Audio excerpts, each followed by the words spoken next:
Bonsoir à tous, soyez les bienvenus dans la room, les Speakers Conference Club. Ce soir, l'invité n'est autre que Philippe Boulanger. Oui, je sais, ce nom vous dit quelque chose. Dans un titre qui vaut son pesant d'or, innover ou agoniser, c'est vous qui voyez. Alors évidemment, vous l'avez compris, on va parler tricot. Et comme j'ai eu maille à partir avec Philippe, je peux vous raconter 2-3 choses que je sais de lui. Le premier mot qui vient à l'esprit quand on parle de Philippe, c'est grand. Grande était son ambition, grandes étaient les entreprises pour lesquelles il a travaillé, IBM, Sagem, Sony, Apple, Neopost. Et puis Philippe a une manie, c'est qu'il voit tout en grand. Grande curiosité, grande force de travail, grande empathie, grande soif d'apprendre, grande générosité dans le partage avec tes pairs également, Philippe. Mais on n'est pas là pour parler de père et mère. Comme tu vois tout en grand, on va commencer par une question petite. Quels étaient tes rêves quand tu étais petit? Ah, quels étaient mes rêves? Écoute, je pense que j'ai partagé des rêves de beaucoup d'enfants. J'ai voulu, quand j'étais gamin, j'ai voulu être docteur, j'ai voulu être vétérinaire. D'ailleurs, j'ai retrouvé récemment un diplôme de secours animal, d'ailleurs. Et quand j'y pense, d'ailleurs, c'était la manière dont je l'ai passé, c'était pas franchement cool pour les animaux, mais peu importe. Donc, docteur, vétérinaire, pilote de chasse, pompier. Donc, rien d'étonnant. Et puis, à un moment, je me suis même posé la question, infirmière. Ah oui, pour l'uniforme? Bah écoute, je sais pas, mais par la suite, ça s'est transformé dans une sorte de fantasme, effectivement, et il se trouve que j'ai épousé une infirmière par la suite. Bien. Tu as été passionné par l'informatique au point d'aller très très loin et d'en faire un doctorat. Ça t'est venu à quel moment dans ta scolarité? À quel moment tu as eu cette espèce de révélation? Alors, en fait, mon père était déjà dans l'informatique. Donc, on va dire que les chiens font pas des chats. Il était technico-commercial, enfin ingénieur technico-commercial chez IBM, alors qu'il était, au départ, il était instit. Donc, en fait, il a fait un virage de carrière assez important. Et il a été probablement le premier revendeur d'Apple II sur la Côte d'Azur. Alors, attends, il y a Scott qui nous fait du bruit, on va le muter, voilà. Et donc, j'ai eu le premier Apple II, l'Apple II avec 16K de mémoire centrale et un lecteur de cassette pour charger les programmes. C'était juste absolument infernal, pendant quelques temps chez moi. Et là, j'ai découvert le truc. J'ai découvert aussi l'informatique, au club que j'ai créé déjà, dans le lycée dans lequel j'étais à Nice.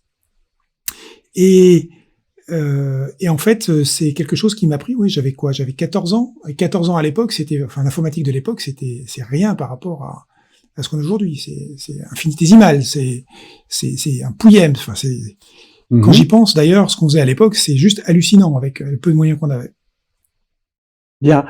Tu as fait des études dans la région niçoise. Est-ce que tu connais la recette de la SOCA? Absolument. Et je peux t'en faire une dès demain si t'as envie. Bien. Alors, il faut qu'on explique à tout le monde un peu ce que c'est que la SOCA, parce que c'est quelque chose de typiquement niçois, et ça va pas tellement beaucoup plus loin que Nice et sa région. La SOCA, elle est faite à base de quoi?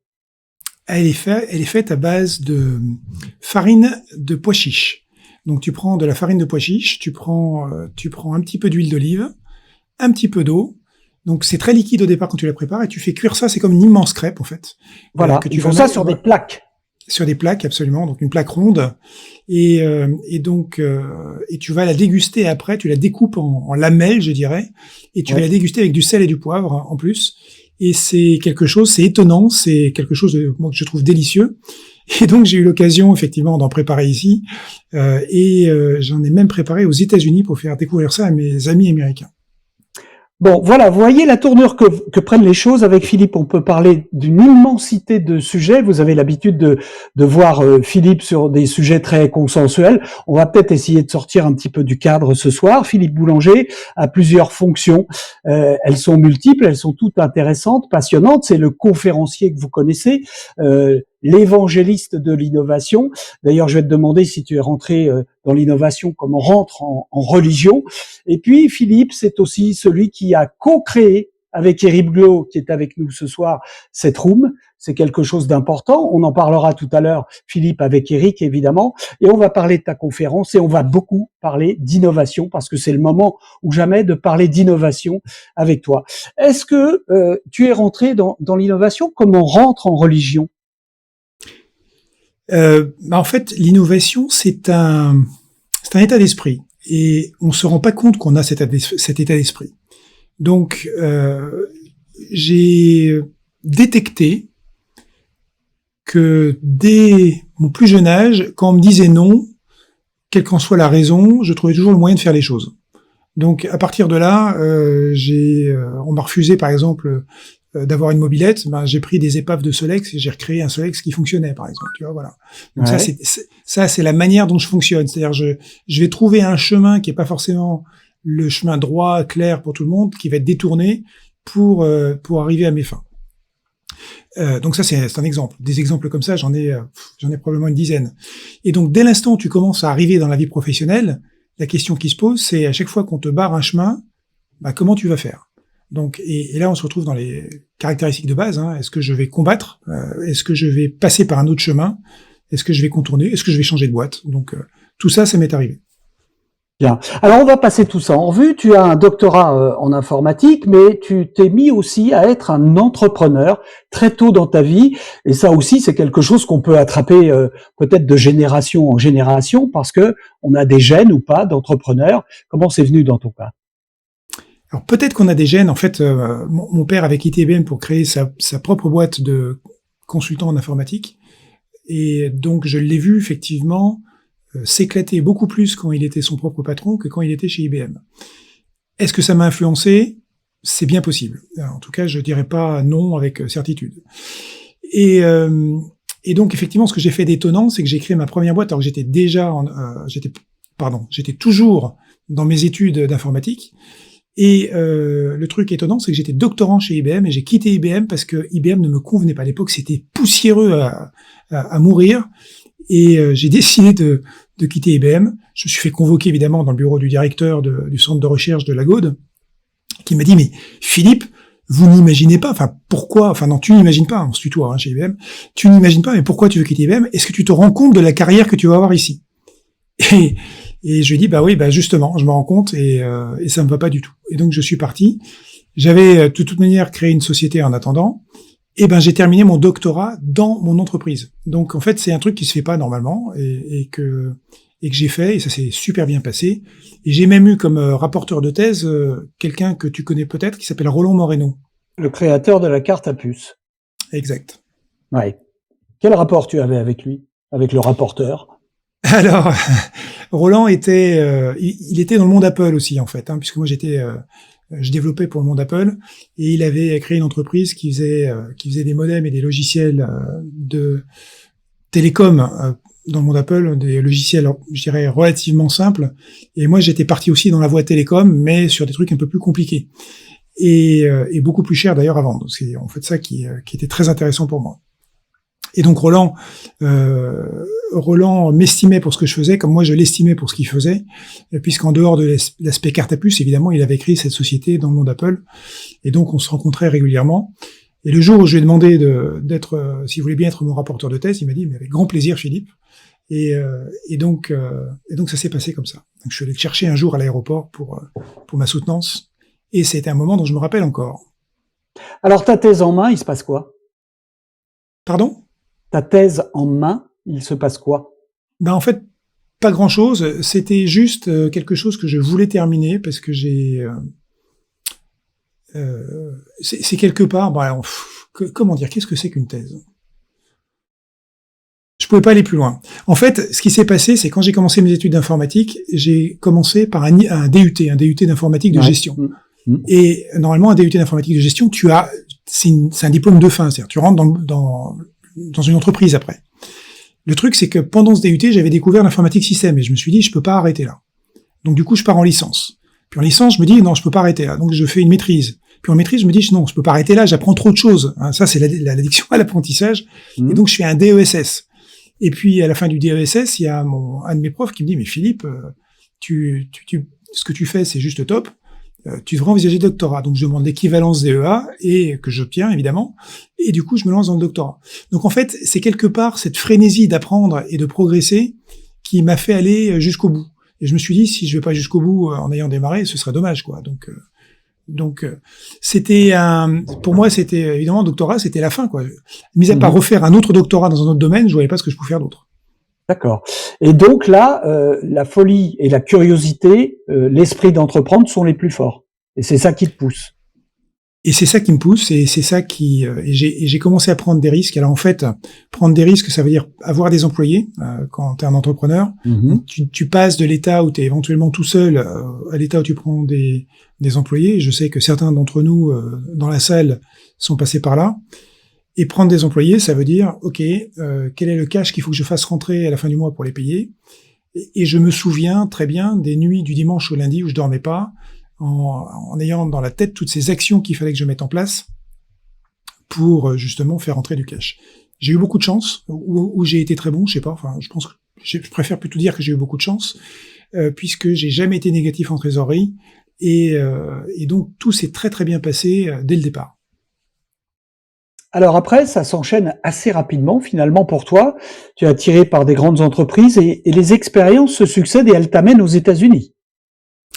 Alors oui, en fait, ce qui s'est passé, c'est que dans la boîte que j'avais créée, on avait commencé à travailler sur la visioconférence. Et là, je te parle du début des années 1990. Et donc, un jour, Apple dit, voilà, on fait un appel d'offres pour un système de visioconférence. Et nous, on a répondu en disant, voilà, on sait faire. Et Apple dit, mais vous êtes vraiment une petite boîte à Sophie Antipolis. Si vous étiez adossé à un industriel, il y aurait aucun débat, on fonce avec vous. Et donc, c'est là où je me suis rapproché du groupe Sagem en disant, voilà, on a une opportunité, ça peut être un win-win. Est-ce que ça vous intéresserait qu'on bosse ensemble sur le sujet? Et en fait, ça s'est traduit à la fin par le groupe Sagem qui dit, écoutez, monsieur Boulanger, on aimerait bien vous racheter finalement. Parce que tout ce que vous faites, ça nous intéresse beaucoup. Et ça s'est passé comme ça. Donc en fait, j'ai vendu mes entreprises au groupe Sagem. Et 2 ans et demi après, Apple, qui considérait que j'étais le spécialiste des télécoms dans le monde Apple, m'a dit, écoute, Philippe, ce serait bien que tu viennes à Cupertino. Et c'est comme ça que je me suis retrouvé chez Apple. Voilà. À l'occasion du retour de Steve Jobs, c'était à peu près à cette époque-là. Tu l'as rencontré, Steve Jobs? Oui, j'ai eu l'occasion de le rencontrer de manière tout à fait anecdotique et de manière plus sérieuse dans des meetings, et aussi de manière inspirante, puisque je l'ai vu préparer et répéter une keynote. Et c'est là que je me suis dit que j'étais pas du tout au même niveau. En fait, j'avais déjà fait des petites conférences industrielles, je dirais, quand j'étais dans le groupe Sagem. Et quand on voit la manière dont les Américains se préparent et dont Steve Jobs se préparait dans l'amphithéâtre interne d'Apple, c'est une autre dimension. Et là, je me suis dit, OK, si je veux faire un jour des conférences, eh bien évidemment, il va falloir que je fasse différemment. Et pour la petite histoire, on est en quelle année là? Là, on est fin 96, début 97. D'accord. Voilà. Pour la petite histoire. Voilà. En fait, la chose intéressante, c'est que j'ai fait une conférence alors que j'étais ce qu'on appelle un third party pour Apple, donc j'étais un développeur tiers. Ça devait être en 92 ou 93. J'ai plus la date exacte en tête. Et donc Apple m'avait demandé d'intervenir justement pour parler de mes logiciels télécoms à la fameuse conférence Apple qui s'appelle la Worldwide Developers Conference. Et c'était la première fois que je parlais en anglais devant un public. Et là, je me suis pris une tôle d'ailleurs parce qu'en fait, donc c'est un bel échec, un bel exemple d'échec, et ce qu'il en est sorti d'ailleurs hallucinant, parce que je me suis retrouvé devant 4000 personnes terrorisées. Alors, quand je dis devant 4000 personnes, je les voyais même pas, parce que j'avais des spots dans les yeux, je voyais même pas le premier rang. Et pour me déstresser, je me suis dit, je vais faire une blague, puisque j'ai vu que les Américains faisaient ça, et balançaient des blagues. J'avais pas réalisé à l'époque que tout était millimétré, si tu veux, et oui. Préparé au cordon.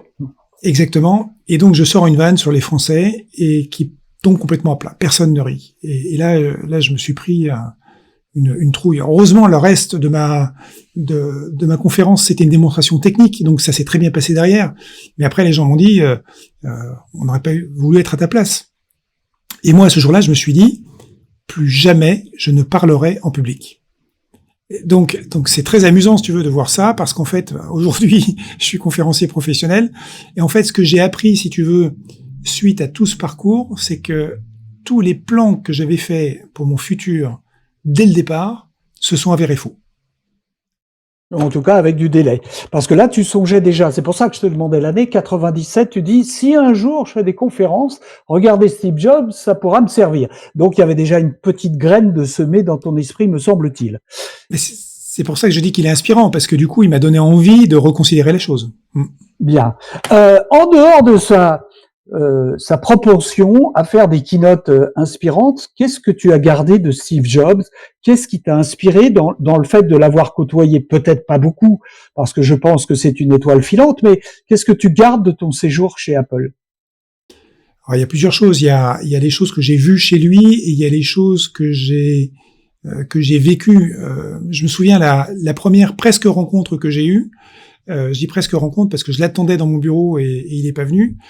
J'étais à un endroit qui s'appelle le building qui s'appelle Infinite Loop. En fait, c'est un building qui est entouré par une route qui fait le tour du building, donc une boucle.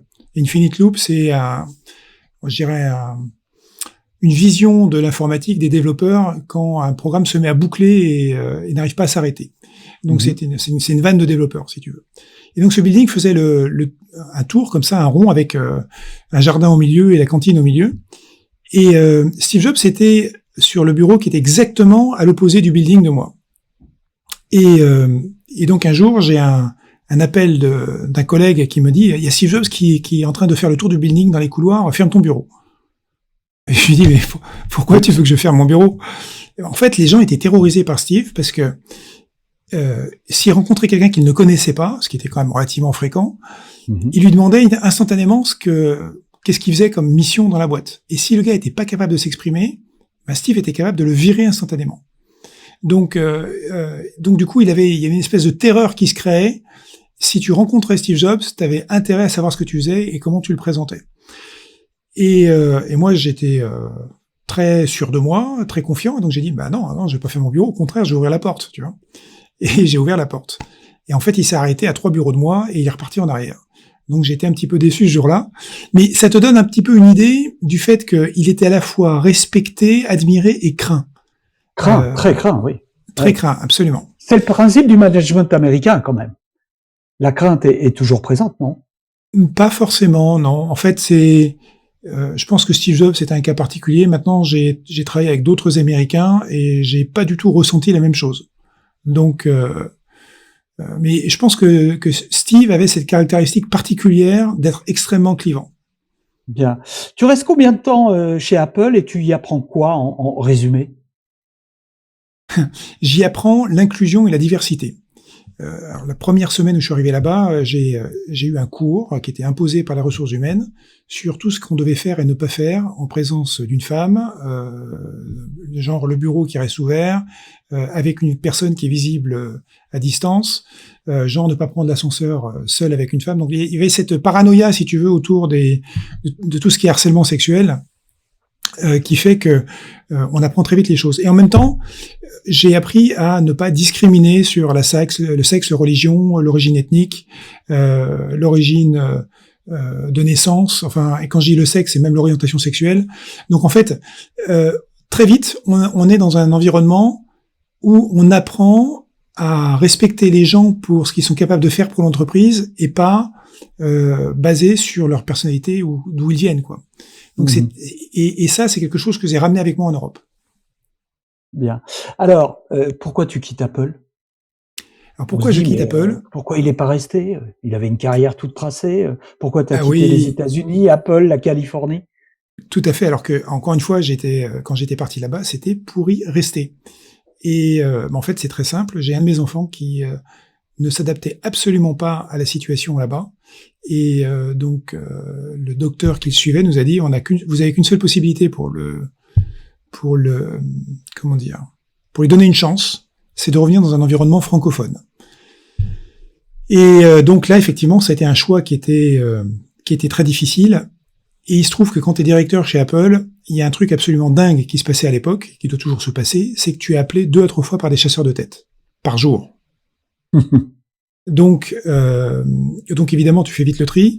Et donc, le jour où on m'a dit qu'il fallait que je revienne en environnement francophone, je me suis dit, OK, donc il va falloir revenir en France. Je n'ai pas du tout pensé à la Belgique, hein, puisqu'en fait, c'est en Belgique que j'ai atterri. Et un jour, il y a un chasseur de tête qui m'appelle et qui me dit, voilà, Monsieur Boulanger, on a une opportunité pour vous, soit en France, soit en Belgique, on ne sait pas encore exactement, c'est pour Sony. C'est pour démarrer les PC Vaio en Europe. Et là, j'ai dit, OK, ça m'intéresse. Et là, j'ai fait un tour de tous les responsables de Sony, entre autres le responsable de l'activité PC pour Sony au Japon, Kunitake Ando, qui d'ailleurs par la suite est devenu président de Sony. Donc du coup, j'avais un accès direct au président de Sony Corp, ce qui était plutôt sympa. Et donc c'est comme ça que je suis revenu en Europe, et particulièrement en Belgique. Alors, on est avec Philippe Boulanger ce soir. Bonjour à tous. Je vois que vous êtes de plus en plus nombreux dans cette room. Deux petits mots pour vous dire que la parole vous est ouverte à tout instant. Vous n'avez qu'à lever la main. Vos questions sont les bienvenues. Nous sommes sur la période américaine de Philippe Boulanger. Picasso a eu sa période bleue. Philippe Boulanger a eu sa période américaine, qui l'a amené à faire plein de choses intéressantes que vous allez découvrir au fur et à mesure de cette room. Bonsoir à Sabine, à Catherine, à Virginie, à Thierry. Bonsoir mon cher Christian, Yvan, et ainsi que tous les autres. Vous êtes les bienvenus quand vous le souhaitez pour prendre la parole, pour un commentaire ou pour des questions. Alors, chez Sony, tu fais des activités aussi qui sont quand même un peu à la limite de la légalité, me semble-t-il. À la limite de la légalité, que veux-tu dire par là? Qu'est-ce que je t'ai dit pour te faire penser ça? Il y a toute une histoire autour de films piratés pour lesquels Sony se dit on va essayer de donner de la valeur à tout ça. Et là, vous allez découvrir une autre facette de Philippe Boulanger qui, sous des dehors fort civils, est capable d'actions qui sont peut-être répréhensibles, mais vous allez le découvrir. Oui. Alors en fait, oui, j'ai eu 3 vies chez Sony en fait. Et dans la dernière vie, je cherchais à créer des ensembles de produits et de services qui permettaient effectivement de dégager une valeur ajoutée intéressante pour nos clients. Et dans ce cadre-là, j'ai fait l'acquisition d'une entreprise pour Sony, j'ai déposé des brevets aussi pour Sony. Et un des brevets était basé sur le principe suivant. En fait, Sony, comme tu le sais, a aussi un studio de cinéma qui s'appelle Sony Pictures, qui est en fait basé sur le rachat de Columbia Pictures. Et un des problèmes qu'on a dans le domaine de l'industrie cinématographique, c'est évidemment le piratage des films qui se retrouvent sur les réseaux dans les 24 heures qui suivent la sortie du film, et quelquefois même avant d'ailleurs, c'est assez fou. Et la question que je me suis posée, c'est comment redonner de la valeur au film de manière à ce que les gens finalement décident d'acheter le film plutôt que de le pirater. Et l'idée folle que j'ai eue était la suivante, c'était de dire il faut que les films soient personnalisés, qu'on puisse changer les acteurs en temps réel dans les films. Et l'exemple typique, on va prendre Harry Potter par exemple. Imagine que dans un Harry Potter, tu puisses remplacer un des petits sorciers par ton enfant. Et là, du coup, ça prend une dimension. Donc, du coup, évidemment, la famille de l'enfant et l'enfant lui-même veulent avoir sa version personnelle du film. La version piratée va pas l'intéresser. Ce qui va l'intéresser, c'est sa version personnelle. Et donc techniquement, ça veut dire quoi? Ça veut dire qu'on modélisait en 3D l'enfant grâce à 2-3 photos, et donc on remplaçait un acteur dans le film avec le modèle 3D de l'enfant. Ce qu'on appellerait aujourd'hui un deepfake. Sauf que c'était en 2004-2005, c'est-à-dire il y a 16-17 ans. Donc j'avais un petit peu d'avance, si tu veux, par rapport à ce qui se passe aujourd'hui en termes de deepfake. Bien. Et les Vaio, tu les as lancés? Ah oui, bien sûr. Donc là, les Vaio, ça c'était ma première vie chez Sony.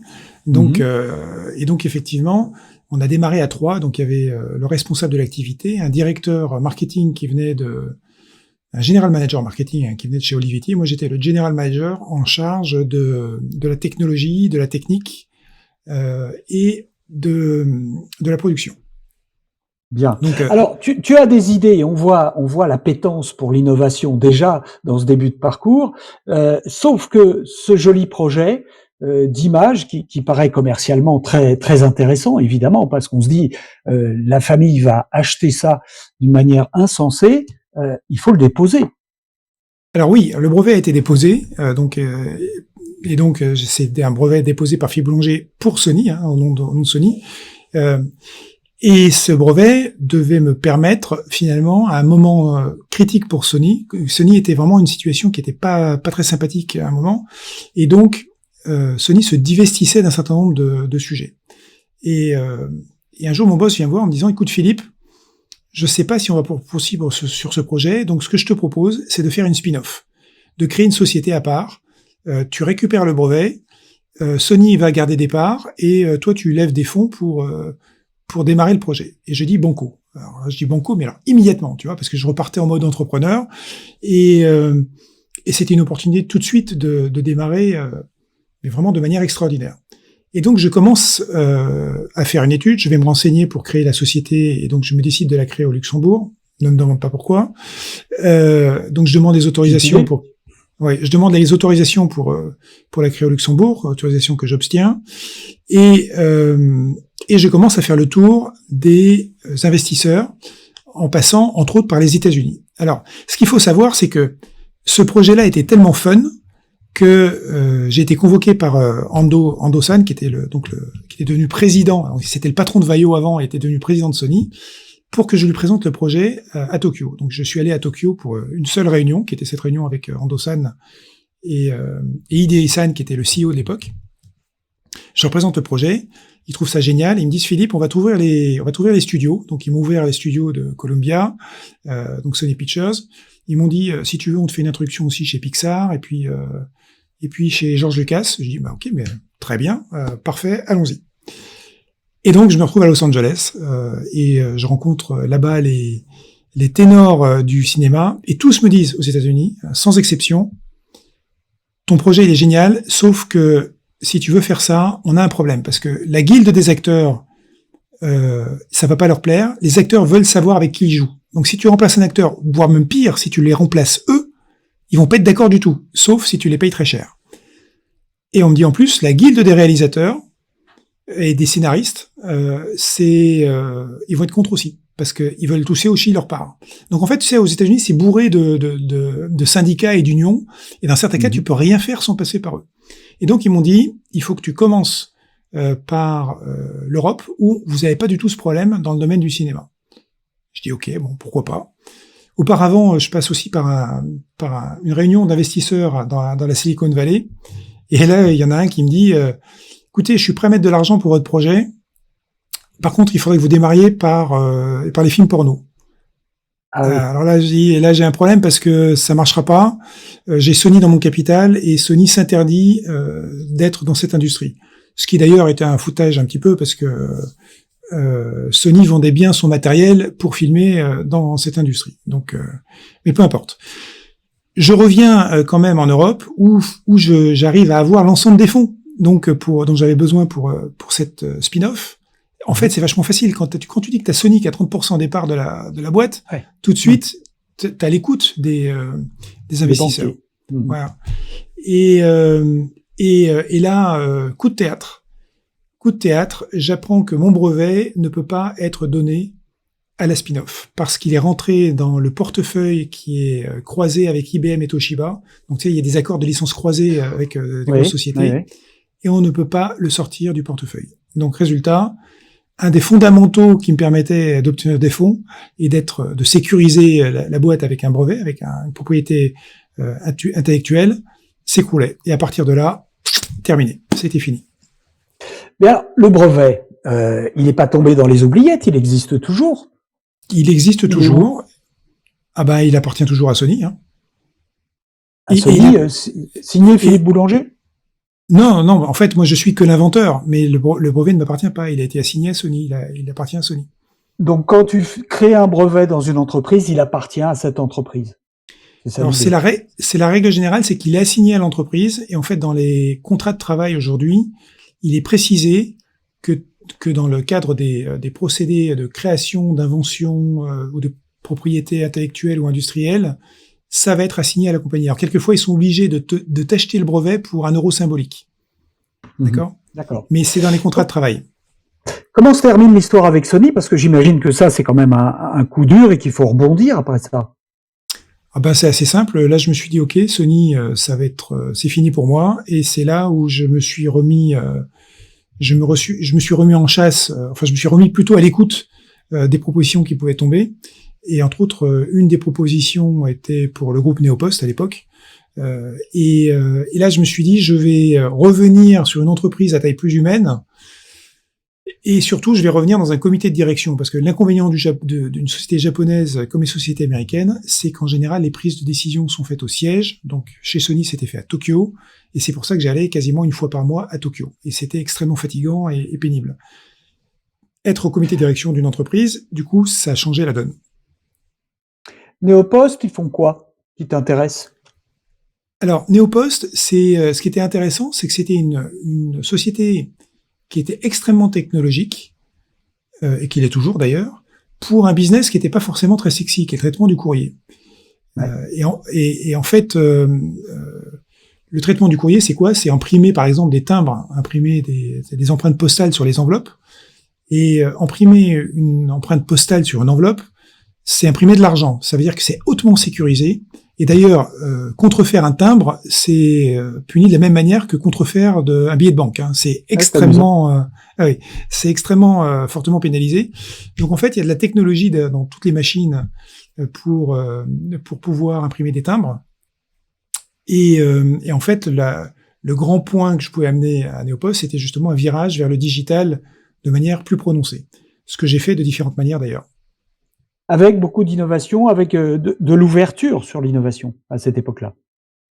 Oui, bien sûr. Et donc, alors juste pour redonner la dimension, quand je suis arrivé chez Neopost, je pense qu'il y avait 350 personnes en recherche et développement, et quand j'ai quitté, on devait être 100 personnes. Et avec des brevets qui étaient déposés tous les ans. Donc en fait, la partie brevet, évidemment, me reportait, dépendait de moi. On devait avoir, je crois, quelque chose comme 650 familles de brevets différentes. Et c'était effectivement un jeu entre Neopost et le principal concurrent de Neopost qui s'appelle Pitney Bowes. Et donc, c'était une guerre de brevets permanente entre les deux entreprises. Donc, on ne pouvait pas ne pas déposer des brevets et ne pas faire attention à ce que faisait la concurrence sur le domaine. Alors, et puis, il y a le Neopost Labs, avec lequel tu travailles avec des startups. Et ça doit être assez excitant. Ah oui, bah alors ça, c'était... Donc, au bout d'un certain temps, effectivement, j'ai considéré, et je considère toujours d'ailleurs, qu'il est extrêmement difficile de tout innover en interne. Et donc j'ai proposé qu'on crée effectivement une structure qui s'appelle Neopost Labs. Et j'ai aussi proposé que pour comprendre les startups qui pouvaient nous intéresser en termes de technologie et d'activité, on mette des fonds dans un fonds d'investissement. Et je peux le décrire, il s'appelle Partech, qui est un fonds d'investissement basé à Paris, dans lequel j'étais présent tous les lundis pour regarder les dossiers de start-up qui se présentaient dans le fond et donner mon avis éduqué, on va dire. Et en même temps, essayer de comprendre les tendances qui arrivaient sur le marché et de comprendre dans quelle mouvance on pouvait s'inscrire en étant un groupe plus gros. Donc, extrêmement intéressant de voir la relation entre les start-up, donc le côté entrepreneuriat, d'où je venais initialement, hein, faut se rappeler de ça, et la jonction qu'on pouvait avoir avec un grand groupe qui ne fonctionne pas exactement à la même vitesse qu'une start-up. Et qui a tout intérêt, lui, à côtoyer des startups de manière à faire ce qu'on appelle de l'innovation incrémentale, de dire nous ne sommes pas agiles, nous sommes un gros groupe et nous allons aller voir du côté des petites startups agiles qui vont pouvoir incrémenter de l'innovation chez nous. C'était ça l'idée? L'idée, oui, c'est de rajouter un autre esprit d'innovation. Je me souviens qu'à l'époque, dans la Silicon Valley, il se créait plusieurs dizaines de milliers de structures par an, oui. Avec à chaque fois un nombre de personnes dans les structures qui était très variable, si tu veux, mais quand on comparait ça à notre force vive en termes de recherche et développement chez Neopost, c'était le jour et la nuit. C'est-à-dire que tu ne pouvais pas considérer que... Alors, 1100 ingénieurs ou 1100 personnes en R&D chez Neopost, si tu considérais que la plupart faisaient juste des évolutions de produits et que au maximum, tu avais 10% de personnes qui travaillaient en innovation, c'était plutôt 5%, c'était 50 à 60 personnes, si tu veux, sur 1100. Donc, ces 50 à 60 personnes, comparées à des dizaines de milliers de structures qui se créent dans la Silicon Valley, eh ben, ça marche pas. Je veux dire, tu peux pas être en compétition avec ça. Donc, tu devais absolument être capable d'absorber ce qui se faisait à l'extérieur, et de faire des deals avec les personnes à l'extérieur pour pouvoir avancer plus vite. Parce qu'une grosse structure comme ça n'a pas la puissance de ce qui se passe à l'extérieur. du réseau incroyable qui peut se passer à l'extérieur. Alors, on a de plus en plus de monde dans la room. Nous sommes avec Philippe Boulanger, qui a de multiples fonctions. Dans le cas présent, Philippe est le co-créateur avec Éric Blot, que je vais solliciter dans une seconde de cette room. Il est également le président de la FCP, l'Association française des conférenciers professionnels, étant lui-même conférencier, ayant lui-même une conférence qui a pour titre Innover ou Agoniser. C'est vous qui voyez. Éric, le parcours de Philippe me fait penser un peu à des choses que tu aurais pu vivre éventuellement parce que tu es aussi un créateur d'entreprise, parce que tu as aussi vécu dans l'innovation. Est-ce qu'il y a des choses qui te parlent dans ce que tu viens d'entendre, dans le parcours de Philippe et qui t'évoquent des souvenirs un peu personnels? C'est marrant que tu dis ça parce que Aïe, pas seul à... aïe. Éric est loin. Tu es loin, Éric, très très très loin. On essaye encore une fois. Je t'entends pas. On l'entend pas. Éric, tu peux nous interrompre quand tu veux. Est-ce que ça va mieux là? Ah là, voilà. Impeccable. Impeccable. Bon, okay. Donc c'est rigolo parce que j'écoute avec la room avec Virginie et Virginie me dit mais en fait vous avez la même vie avec Philippe alors. C'est tout à fait vrai. Moi, je venais à l'esprit. Enfin, il y a des traits communs quoi. J'ai pas rencontré Steve Jobs, j'ai rencontré Bill Gates, mais c'est à peu près de la même façon. J'ai aussi été dans l'univers des startups, j'ai beaucoup travaillé avec France Télécom, pas avec Néopost, mais c'est devenu Orange après. Bon, bref, oui, en effet, un jour, Philippe, il faudra qu'on prenne un peu plus de temps avec nos CV respectifs, puis on va dire, putain, mais t'étais là, cette année-là, et tout ça, c'est assez drôle. Ouais. Non, moi, ce qui m'intéresse, en fait, dans ce parcours, c'est de me dire aujourd'hui, alors, c'est quoi le conseil qu'on peut donner aux entreprises? C'est d'innover pour pas agoniser. Ça, on l'a compris dans le titre de la roue, mais concrètement, qu'est-ce qu'on pourrait dire aux entrepreneurs, aux grands groupes ou aux PME ou aux ETI par rapport à ça, quoi? C'est faites de l'open innovation, faites de l'innovation salariée, mettez en place des outils pour déposer plus de brevets, etc. C'est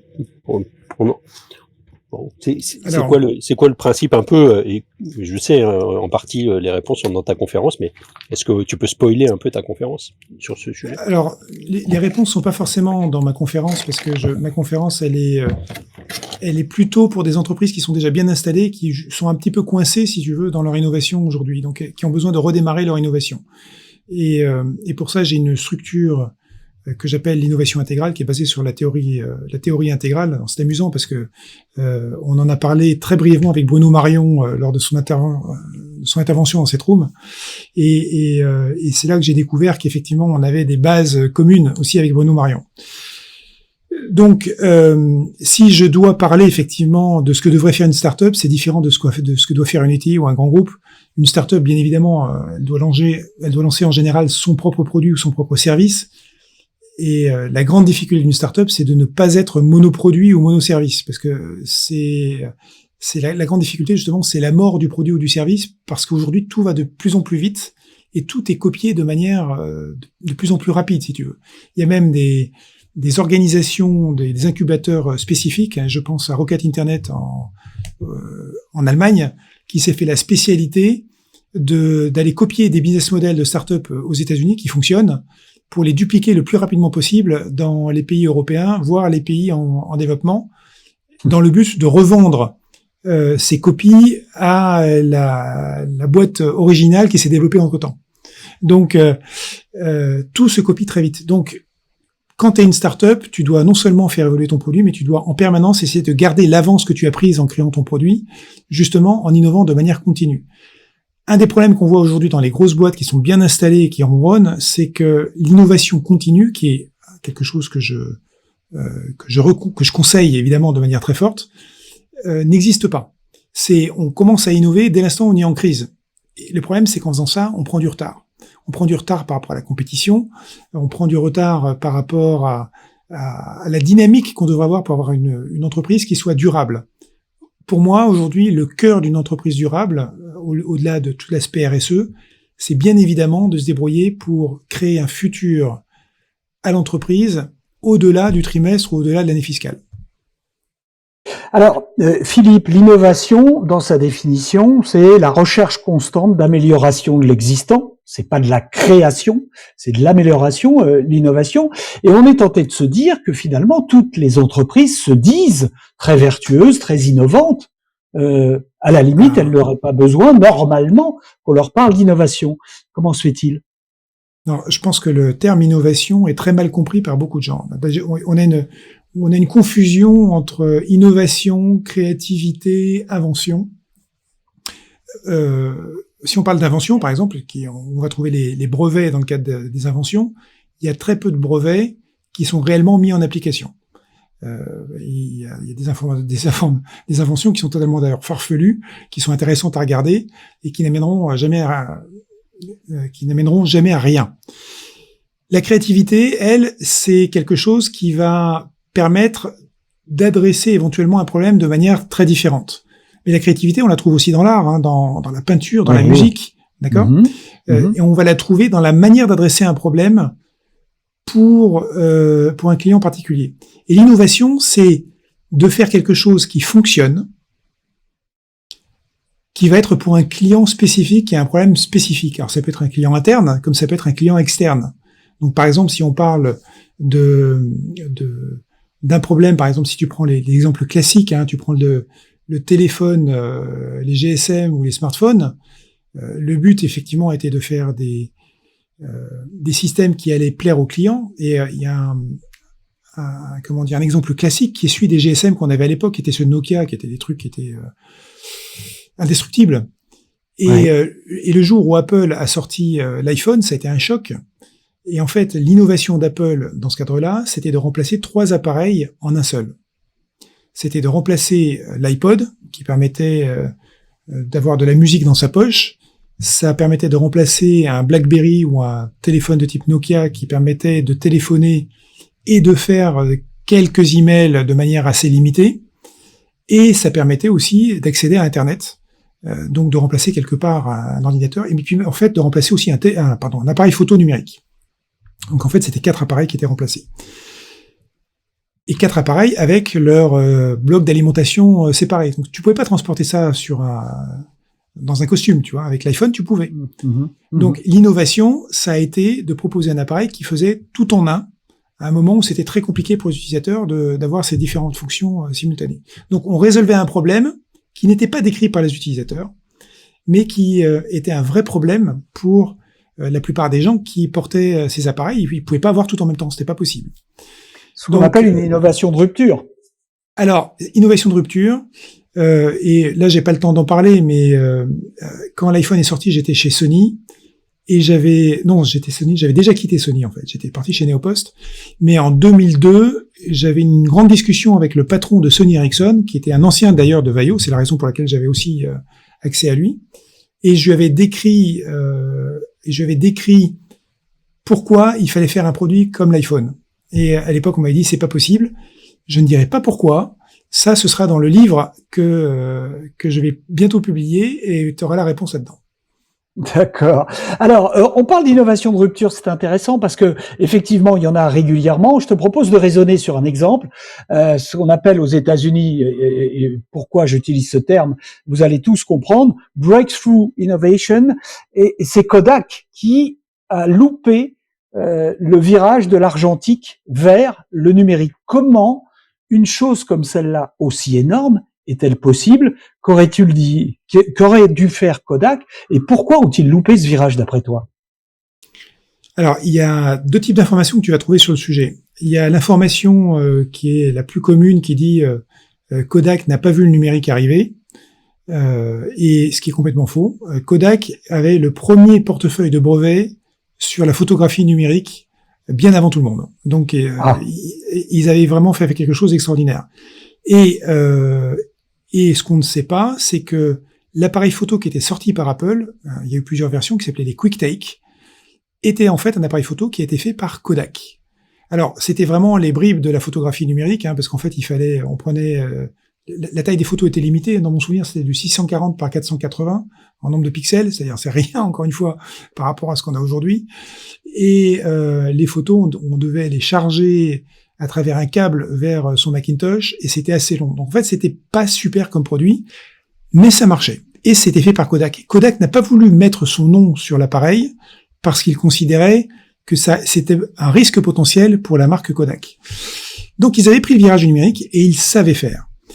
La question, c'est pourquoi ils sont restés dans l'argentique autant que ça. Il y a deux raisons à ça. D'abord, un des directeurs de Kodak disait la marge qu'on a sur nos produits argentiques est tellement énorme que les seuls produits qui ont plus de marge sont des produits illégaux. Il faut comprendre la drogue, tout simplement. Oui, donc en fait, ils avaient une marge absolument incroyable sur le sujet. Le deuxième problème qu'ils ont eu, qui est, c'est pas cette vision du numérique, puisqu'ils l'avaient, c'est le fait que Kodak faisait vivre une ville entière, plusieurs générations d'employés dans les usines de Kodak. Et en fait, le coût de passer au numérique, le coût social, j'entends, de passer au numérique était tel que ils ont estimé qu'ils y arrivaient pas. Enfin, humainement, ils n'arrivaient pas à se dire on abandonne l'argentique pour passer au numérique. Et donc en fait, ça a été finalement la perte de l'entreprise, puisque de toute manière, l'entreprise a capoté, puisque le numérique a pris le dessus. Et un certain nombre d'entreprises dans l'argentique, soit ont disparu, soit se sont vendues à des entreprises numériques, parce que elles géraient les optiques de manière très sympathique. Hein, donc, on prend Sony par exemple. Sony a racheté, alors je sais plus qui ils ont racheté Sony d'ailleurs. Je crois que c'est pas, je vais pas dire de bêtises, mais Sony a racheté un des fameux players dans le domaine de l'argentique, justement en profitant de toutes les informations, toutes les optiques qu'ils avaient dans le domaine de l'argentique par exemple. Innover ou agoniser, c'est vous qui voyez, c'est le titre de cette room ce soir. Vous êtes les bienvenus pour poser des questions, pour vous intéresser. On est avec Philippe Boulanger qui est non seulement un innovateur, mais qui prêche la bonne parole de l'innovation à travers ses conférences, à travers les rooms auxquels il participe. Et puis, il nous parlera tout à l'heure justement de la création de cette room, de la création de l'AFCP et du rôle qu'il y joue. Vos questions sont les bienvenues. Les miennes vont être brèves. Philippe, quelques questions rapides sur l'innovation. Est-ce qu'innovation est synonyme de progrès pour toi? Elle peut être synonyme de progrès, comme elle peut être synonyme de destruction de valeur. Alors, c'est Schumpeter qui disait que c'était une création destructrice, parce qu'effectivement, on pouvait se trouver dans la situation où une innovation de rupture venait détruire des choses qui étaient en place. Alors, il y a une règle générale d'ailleurs, c'est que très souvent l'innovation de rupture ne vient pas de l'industrie elle-même. Je connais que très peu de cas d'une entreprise qui se soit disruptée elle-même pour se réinventer. Donc, les entreprises sont plus en innovation incrémentale qu'en innovation de rupture. Le plus bel exemple que j'ai d'entreprise qui a réussi ça, c'est Netflix. À Netflix, ils sont passés de l'envoi de DVD par la poste. Alors, Netflix, ils ont déjà fait une disruption dans le domaine de la location de vidéos, puisqu'en fait, ils ont cassé le marché de Blockbuster aux États-Unis, qui étaient les magasins de vidéos classiques où on louait des cassettes, en permettant aux gens d'avoir jusqu'à 3 DVD en même temps, qui étaient envoyés par la poste. Donc, déjà, il y avait une confidentialité qui était assurée par rapport à ce qui se passait dans un magasin de location de vidéos. Et il n'y avait pas de frais de retard pour rendre les vidéos. Et ces frais de retard, c'était ce qui faisait vivre en fait Blockbuster. Donc en fait, ils ont complètement cassé le modèle économique de Blockbuster. Et en fait, Netflix a créé ensuite une division Internet qui était complètement à part. Donc c'est pas les gens qui s'occupaient des DVD qui a créé la partie Internet et la partie livraison online. C'est une nouvelle équipe. Et donc ça, c'était la première disruption interne de Netflix. Et la deuxième disruption interne, ça a été de produire ses propres films. Parce qu'en fait, les ayants droit des films qu'ils distribuaient sur Internet leur prenaient trop d'argent, ils ne pouvaient pas être rentables. Donc Netflix s'est mis à créer ses propres films. Donc c'est comme ça que maintenant Netflix est devenu ce qu'il est au niveau mondial. Alors, on va essayer de battre en brèche des idées reçues. Est-ce que l'innovation de manière générale, est destructrice d'emplois.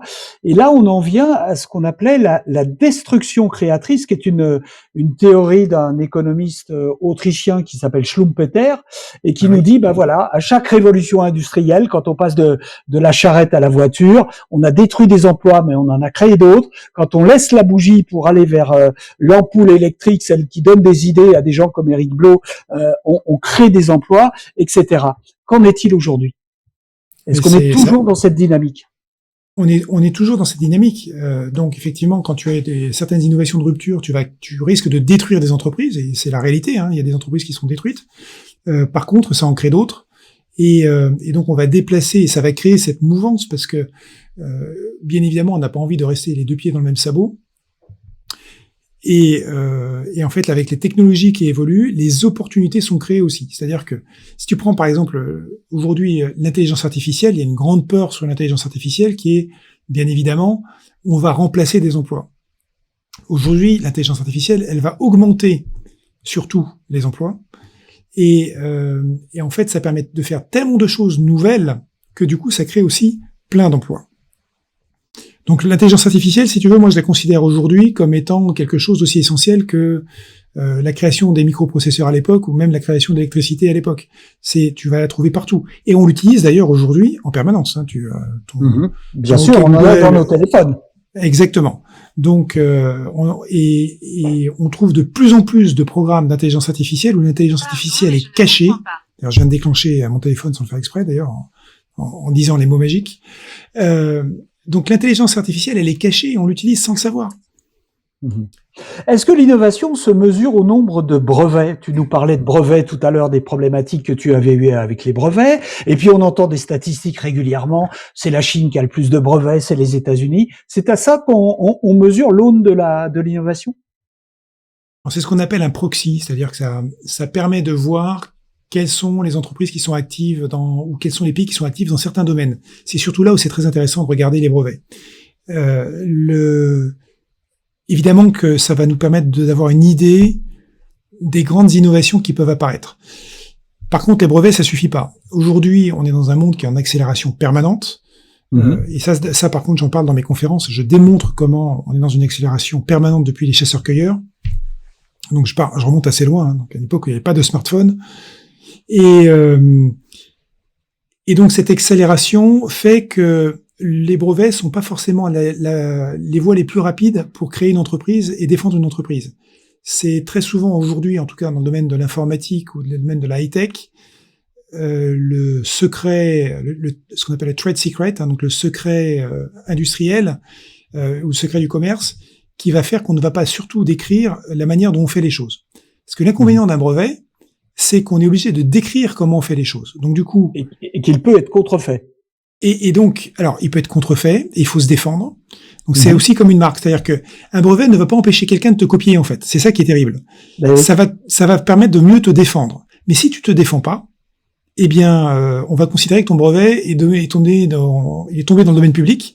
Et le résultat, c'est que du coup, tu vas pas retirer du brevet ce que tu pourrais retirer.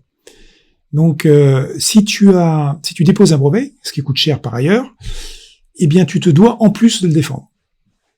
Et tout dépend dans quel pays tu déposes ton brevet, puisque on sait qu'en Chine, bon, ça n'a pas la même valeur qu'en Europe, par exemple. Et si tu prends la défense d'un brevet aux États-Unis, par exemple, la défense d'un brevet, si tu pars à la guerre contre quelqu'un qui t'a contrefait, c'est un minimum de $100 000 et c'est plus souvent $1 million pour défendre un seul brevet.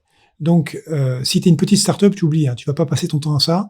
La caractéristique d'innovation de la start-up, ça va être sa vitesse d'exécution et sa capacité de retournement extrêmement rapide et d'évolution extrêmement rapide. On est aux États-Unis. Alors, est-ce qu'il faut être californien pour être un innovateur? Est-ce que les entreprises les plus innovantes sont en Californie? Est-ce que ce sont les GAFA et les entreprises qu'elles génèrent, qu'elles engendrent ou qu'elles rachètent? Alors, si on regarde, j'avais une étude très intéressante sur le sujet qui démontrait que, en gros, plus de 80% de la puissance d'investissement des fonds de capital risque était en Californie et, en tout cas, sur la zone ouest des États-Unis. C'est-à-dire, ça peut remonter effectivement jusqu'à Seattle. là où on trouve Amazon et Microsoft. Mais en Californie même, effectivement, on a la grosse majorité des investisseurs de capital risque. Et pour les avoir rencontrés là-bas, et pour en connaître certains, il faut savoir qu'ils vont te demander, si tu veux créer une entreprise et que tu veux avoir leurs fonds, ils vont te dire « je veux être capable de déjeuner avec toi aujourd'hui si j'en ai envie ». Et ben du coup, ça limite effectivement ta position. Alors, ça c'était vrai il y a quelques années. Maintenant, avec ce qui s'est passé avec le Covid, je suis pas sûr que ça reste vrai, puisque avec la visioconférence telle qu'elle est apparue, finalement, le monde est devenu plutôt beaucoup plus petit. Et donc, on peut avoir des réunions extrêmement rapidement avec n'importe qui dans le monde. Donc, ce qui était vrai à l'époque, il est peut-être un petit peu moins maintenant. Ceci dit, c'est vrai que le rapport, la relation qu'on peut avoir quand on se rencontre physiquement, on fait passer d'autres choses. Donc, je suis à peu près persuadé que dans ce domaine-là, on va assez vite revenir au monde d'avant. Ben, il paraît même qu'il y a des rooms sur le non-verbal qui sont passionnantes. C'est vous dire. Grosse différence entre les Américains et les Français, c'est la protection des données dans le domaine de l'innovation. Alors, certains nous disent, pour faire de l'intelligence artificielle, par exemple, il faut du big data, il faut amasser beaucoup de données. Aux États-Unis, on n'a pas de problème avec ça. En Europe, on est bridé par la RGPD. Est-ce que c'est ce que tu penses? Alors, ça c'est un vaste sujet. La RGPD, je pense que c'est bien. Il y a eu une émission qui était très bien d'ailleurs récemment. RGPD, je rappelle, parce qu'on est dans les acronymes, je suis pas sûr que ça parle à tout le monde. Réglementation de protection des données, qui fait que quiconque utilise ou veut utiliser nos données doit nous demander notre autorisation. C'est pas si clair que ça dans la pratique. Enfin bref. Voilà. Et donc ce qui fait qu'aujourd'hui, quand tu vas sur un site web, on te dit est-ce que tu acceptes tous les cookies ou est-ce que tu veux régler, voilà. Et en fait, par paresse, tout le monde dit ouais, j'accepte tout et puis j'y vais, quoi. C'est exactement ce qui se passe. Donc la RGPD qui au départ pouvait être quelque chose de très sympathique pour nous protéger, je suis pas sûr que in fine ça fonctionne aussi bien que ça. Et en plus de ça, on est traqué effectivement par plein de méthodes différentes. Et du coup, ça devient comment dire, ça devient compliqué. Oui, on est complètement ciblé. Aujourd'hui, je suis persuadé qu'on sait exactement qui je suis avec un nombre de points de référence absolument extraordinaire. Donc, est-ce que ça me rend service? J'ai tendance à penser que oui. Alors maintenant, je suis quelqu'un de bienveillant, on va dire, de légal, donc ça me dérange pas trop. Mais je pense que ça peut déranger effectivement beaucoup de personnes sur leur vie privée. Donc, en tout cas, l'idée c'est peut-être que nos données ont de la valeur, puisque certains en font leur chou gras sans nous rétribuer. Oui, en fait, dès l'instant où tu vas sur un site qui est gratuit ou que tu accèdes à des services qui sont gratuits, ça veut dire que c'est toi qui amène la valeur au site par les données que tu vas fournir, qui sont tes données de profil ou de contexte. Donc oui, en fait. On pourrait considérer qu'on devrait être rétribué pour les données qu'on donne. Et d'ailleurs, je crois qu'il y a un modèle d'une entreprise qui essaye de faire ça aujourd'hui. Oui. On va arriver à des modèles différents tôt ou tard. Évidemment que des entreprises comme Facebook ne sont pas agréablement surprises par ce genre de choses. Et d'autres entreprises, si on prend Apple par exemple, Apple est en train de restreindre justement l'accès aux données par des tiers. Maintenant, il n'est pas impossible qu'Apple se réserve. Là, il y a un conflit entre Google, Apple sur justement l'accès à la publicité qui se fait par les données. Et Apple dit, non, avec nous, vos données sont sécurisées, on les donne pas. On est dans l'innovation là encore. Alors on est dans l'innovation. Maintenant, est-ce que c'est quelque chose qui est dans l'intérêt de tout le monde ou est-ce que c'est dans l'intérêt d'Apple? Ça, c'est la question qu'il faut se poser. Il y a pas d'action gratuite. Quels sont les secteurs les plus innovants d'après toi? Aujourd'hui, il n'y a aucun secteur qui n'est pas innovant. Aucun. Tu prends tout ce qui est aujourd'hui high-tech permet de créer des innovations dans absolument tous les domaines. Dans le domaine de la santé, regarde ce qui s'est passé avec le Covid. On n'a jamais été aussi vite pour faire des vaccins. Pourquoi? Parce que on a utilisé des nouvelles méthodes pour créer les vaccins. Je pense à l'ARN messager dans ce cadre-là. Bien sûr. Ce qui était prêt d'ailleurs, cette méthode était prête déjà depuis un certain nombre d'années. Mais la crise a fait qu'on a accéléré les processus de tests et d'approbation. alors que les méthodes étaient connues déjà depuis un certain temps. Donc en fait, le Covid a servi d'accélération pour un certain nombre d'innovations. La visioconférence, je le disais tout à l'heure, j'ai créé le premier système pour Apple il y a 27 ans. Et d'ailleurs, c'est suite à l'ensemble des connaissances que j'ai dans le domaine que j'ai créé une masterclass sur la visioconférence, puisque c'était... alors, tu peux parler d'innovation, là dans ce cas-là, je parlerai d'effectuation, ce qui est un cas encore un petit peu différent. C'est une innovation rapide qui est faite avec les moyens dont tu disposes à l'instant T. On en est où les Français d'après toi en matière d'innovation? J'ai souvenir que au dernier CES de Las Vegas, les startups françaises étaient quasiment les plus nombreuses. C'est bon signe pour toi ça? Alors là-dedans on a dû. Il y a Eric qui est en train de compter des points parce que normalement il devrait compter toutes les fois où je dis alors. Merci Eric de ne pas oublier. Donc grand nombre de startups françaises, certaines qui étaient pour le show-off très certainement. J'aimerais rappeler un chiffre qui va donner un petit peu le tournis sur la recherche française. Le CNRS, le budget du CNRS est de l'ordre de 650-700 millions d'euros. Donc le CNRS, qui est le Centre national de la recherche scientifique. La même année où j'ai fait ça, c'était il y a 2 ans, où j'ai calculé ça, j'ai regardé ça, c'était il y a 2 ans. Donc sur des chiffres publiés, le budget R&D d'Amazon seul était de 24 milliards de dollars. Donc, si je fais un rapport, allez, à la grosse, on va dire que c'est à peu près, c'est quoi, c'est 40 fois plus? Dans ces eaux-là, oui. Donc 40 fois plus. Donc, le budget R&D d'une entreprise, 40 fois supérieur au budget de la recherche scientifique française. Et là, ça interpelle. Ça veut dire que, alors bon, évidemment, on peut pas comparer complètement les deux, puisque dans un cas, c'est une recherche financée public, par l'État, ouais. public, et dans l'autre cas, c'est effectivement une entreprise privée. La réalité, c'est que ça, c'est que Amazon. Bon, Amazon, je pense que c'est le budget de recherche le plus important au monde aujourd'hui, mais ça montre un petit peu le gap qu'on peut avoir entre une entreprise privée et des entreprises privées françaises. On n'a aucune entreprise privée française qui arrive à la cheville de ce qui est fait par Amazon. Et Amazon, c'est une usine à innovation. Une véritable usine, une usine à expérimentation. Donc ça fait partie des choses que je décris avec des chiffres très précis dans mes conférences d'ailleurs. Au-delà du budget R&D, sur la manière dont fonctionne Amazon pour avancer comme ils avancent. Et tant qu'on fera pas la même chose, ouais. Alors justement, tu parles de conférence, on va parler du Philippe Boulanger conférencier, parce que finalement, il y a eu un premier parcours dans ta vie où tu as travaillé dans de grandes entreprises, Sagem, Apple, Neopost.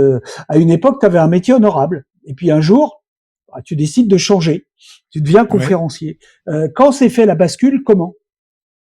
Alors la bascule s'est faite alors que j'étais chez Neopost. On a fait un événement annuel pour le top 100 du groupe et pour la première fois, on a fait venir des conférenciers professionnels et l'un d'entre eux était une personne qui s'appelle Laurent Cambalbert. Et Laurent, c'est un négociateur du RAID. C'est ça. Et Laurent a fait une présentation extrêmement intéressante et je me suis dit mais c'est marrant, la manière dont il présente, c'est la manière dont je fais mes présentations internes à mes équipes. Je me suis senti extrêmement proche de lui. Et là où j'ai été bluffé, c'est qu'à un moment, il a utilisé une vidéo pour exprimer un sujet qui était aussi une vidéo que j'avais utilisée en interne. Et donc je vois cette présentation, je discute un petit peu avec lui. J'apprends par la suite que du coup, c'était une profession d'être un conférencier professionnel. Je ne le savais pas, j'ai découvert à cette occasion. J'ai découvert combien il était payé et je me suis dit, mais écoute, ça, c'est un truc qui me plairait de faire, en fait. C'est un truc qui me plairait de faire. Et de manière absolument incroyable, cette année-là, j'ai vu Laurent Cambalbert encore 2 autres fois en conférence. Et dont une autre fois où il s'est retrouvé, ça a été, justement, c'était fait une conférence qui était faite par Partech avec l'ensemble des investisseurs de Partech, et c'était fait dans les studios Harcourt à Paris. Et donc Laurent, ils avaient demandé à Laurent d'intervenir, et ils n'avaient pas prévu ni de micro ni de projecteur. Donc en fait, Laurent arrive, il dit non mais il y a rien, c'est pas grave. Il est monté sur une caisse et il a harangué la foule. Enfin, il a fait sa conférence telle que je l'avais vue quelques mois auparavant, mais en mode j'harangue la foule et évidemment sans support visuel. Donc il a détourné sa conférence en support visuel. Et là, je me suis dit, ah ok, le mec, il est top. Évidemment, il connaît des parties sur le bout des doigts, à la virgule près, et il sait s'adapter en temps réel. Et là, il m'a vraiment bluffé. Et là, je me suis dit, ok, c'est un truc qui me plaît. Et par hasard, je suis tombé sur un salon, dans un salon professionnel sur l'événementiel, sur la FCP, donc l'association française des conférenciers professionnels. Et j'ai découvert qu'il y avait une association qui existait et qui permettait de se professionnaliser. Et là, je me suis dit, ok, c'est bon. Je pense que je vais partir dans cette voie-là. Je vais revenir à l'entrepreneuriat qui me plaît tant. Et je vais partir dans cette voie-là. J'ai des choses à dire. Et je pense que je vais arriver à les dire de la bonne manière. Donc tu lâches tout et tu fais de la conférence à plein temps. Tu mets quoi dans ta conférence qui s'appelle Innover ou agoniser? C'est vous qui voyez, c'est un cri d'alerte, c'est de l'évangélisation? Oui, alors en fait, j'ai une marque qui s'appelle The Innovation Evangelist, donc l'évangéliste de l'innovation, parce qu'effectivement, je cherche à faire prendre conscience aux personnes qui sont les participants de ma conférence que l'innovation, c'est pas compliqué. En fait, c'est surtout pas risqué d'innover. Ce qui est risqué, c'est de pas innover. Donc, je prends un contre-pied complet de gens qui disent non, mais non, l'innovation, c'est terrible, on se plante en permanence, il y a plein d'échecs partout. En fait, les gens qui se retrouvent en échec avec l'innovation, ce sont les personnes qui n'ont pas compris qu'il y avait des règles à respecter, qu'il y avait des processus à respecter, qui permettent d'innover sans risque. Et quand on respecte ces règles, même pour les grosses entreprises, eh bien on y arrive, il y a absolument aucun problème. Donc en fait, le message clé, il est là, c'est risqué et c'est même mortel de pas innover. Et par contre, il y a des freins à l'innovation en interne, des freins qui sont personnels, et donc c'est là où il faut s'adresser au vécu des personnes pour comprendre quels sont ces freins. Il y a des freins qui sont au niveau des équipes, des organisations, et des freins qui sont au niveau des processus, des règles. Donc en fait, c'est pour ça que l'innovation intégrale telle que je la conçois aujourd'hui, et ça m'a pris du temps à cristalliser ça, l'innovation intégrale permet de comprendre les différents éléments aux différents niveaux, c'est-à-dire au niveau personnel, au niveau des équipes, au niveau des valeurs d'une entreprise, de la vision d'une entreprise, au niveau de l'organisation, de ce qui peut bloquer ou au contraire de ce qui peut libérer l'innovation. Quelles sont les entreprises auprès desquelles tu professes un peu tout ça? Elles sont très variées, elles sont dans des secteurs particuliers? Alors au départ, je le croyais, je pensais que c'était les entreprises qui étaient high-tech, et en fait, je me suis rendu compte que l'innovation, c'était un tel état d'esprit qu'elle devait être partout. J'ai fait par exemple 2 conférences la semaine dernière qui étaient orientées pour la fonction commerciale. Donc, la fonction commerciale, tu peux dire, mais attends, la fonction commerciale, est-ce qu'on doit être innovant là-dedans? Oui, on doit être innovant. Et donc, j'ai donné des exemples d'innovation dans la fonction commerciale avec des exemples qui sont utilisés justement par les startups pour tailler des croupières aux entreprises qui sont déjà installées. Et quand on connaît ces méthodes-là, on se dit, mais il n'y a pas de raison que des entreprises déjà installées ne les utilisent pas.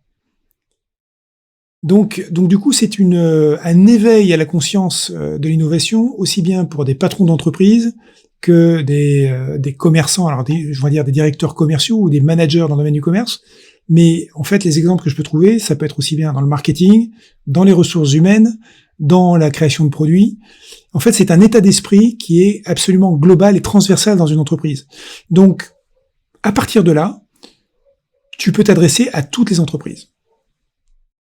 Il y a tous les secteurs d'activité par conséquent. Tous les secteurs d'activité, oui. On a avec nous Jean-François qui est monté on stage. Jean-François qui levait la main et qui souhaitait intervenir. Bonsoir Jean-François, tu es le bienvenu.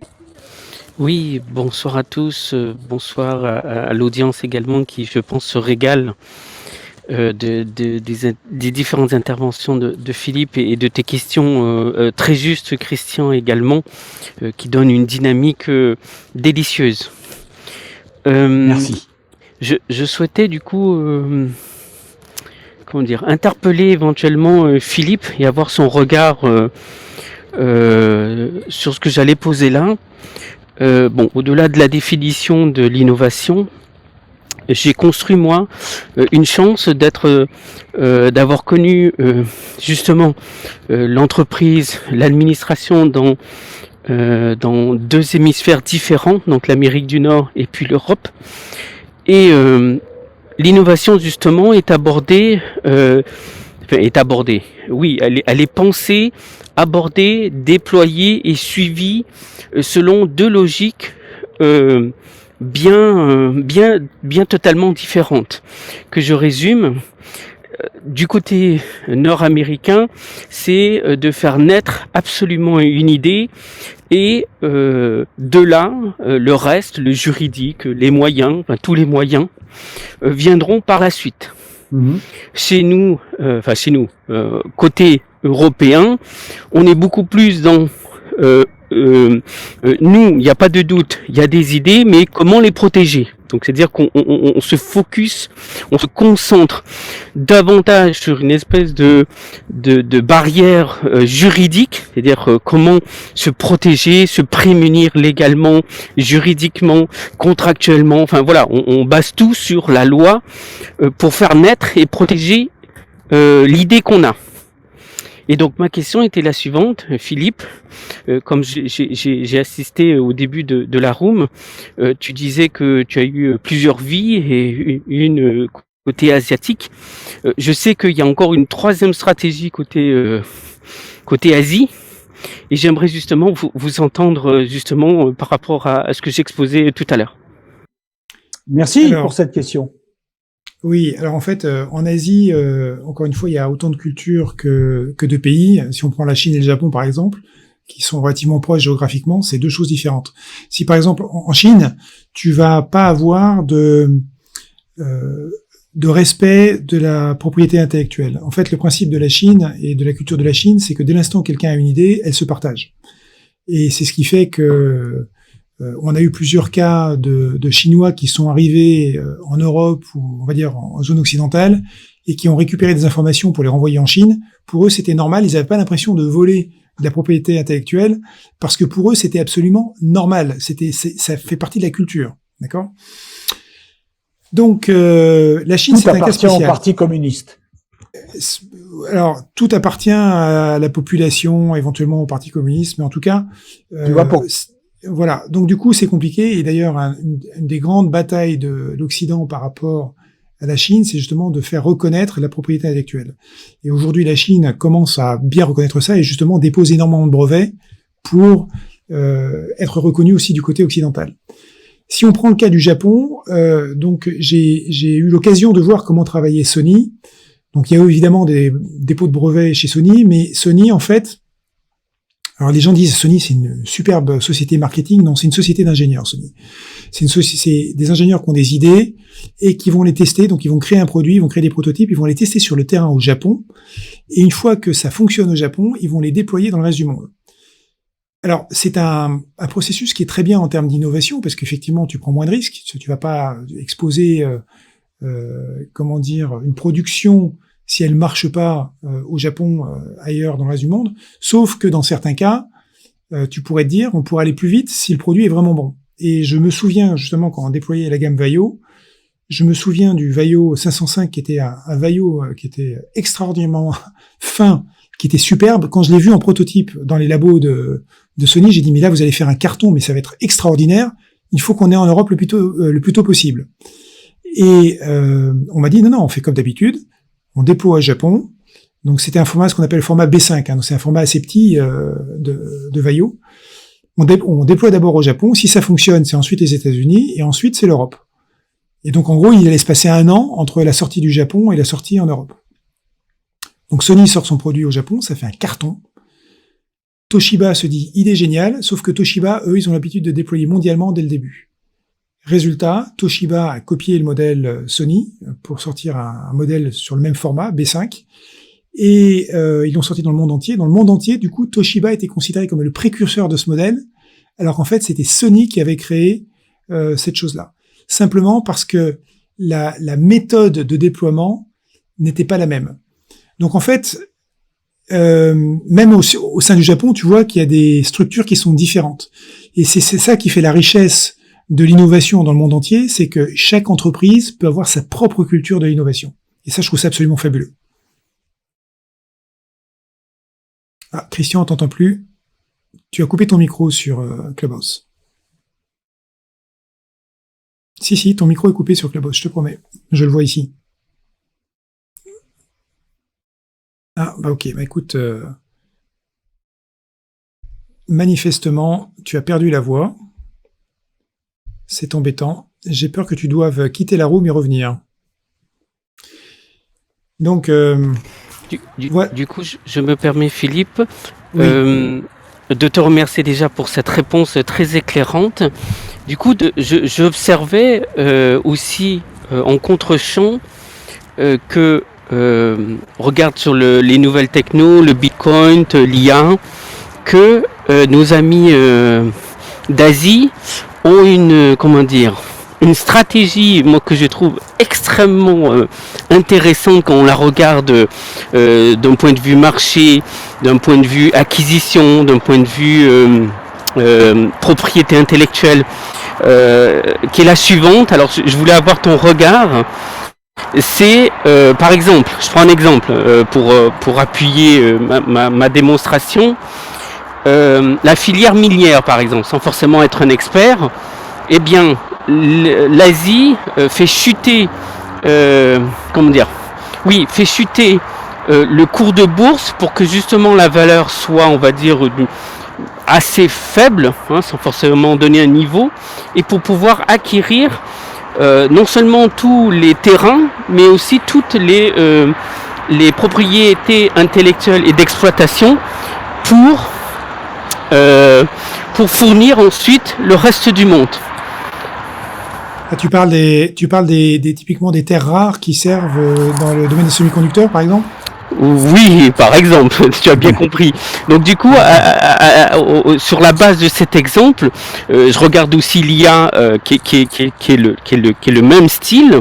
Je regarde aussi le quantique sur lequel ils s'y mettent également. Enfin voilà, qui est, je trouve, très notable dans la manière de, comment dire, parce qu'en fait, l'innovation est souvent en concurrence, ou en tout cas une mise en concurrence avec quelqu'un d'autre. Tu vois, je m'innove parce que c'est très rare que quelqu'un va s'innover soi-même parce qu'il a un intérêt et dire ok, j'ai envie de me transformer aujourd'hui. Voilà, c'est souvent parce qu'il y a un concurrent, il y a un seconde zone qui vient marger sur ton marché. Enfin voilà, tu vois ce que je veux dire. Il y a un concurrent qui fait que avant qu'on soit second ou troisième ou dixième, bon ben ok. Innover pour préserver sa prédominance, c'est ça? Alors en fait, la règle que je propose aux entreprises, c'est effectivement d'être en innovation continue, justement de manière à garder la longueur d'avance qu'elles ont à un instant donné. Et si tu fais pas de l'innovation continue, forcément à un moment tu vas te faire dépasser par la concurrence. Et même si tu fais de l'innovation continue, tu peux te faire dépasser quand même, parce que tu peux aussi avoir des gens qui sont très agressifs. Ce que fait aujourd'hui la Chine, c'est ça, c'est qu'ils sont en innovation continue dans le domaine de l'intelligence artificielle.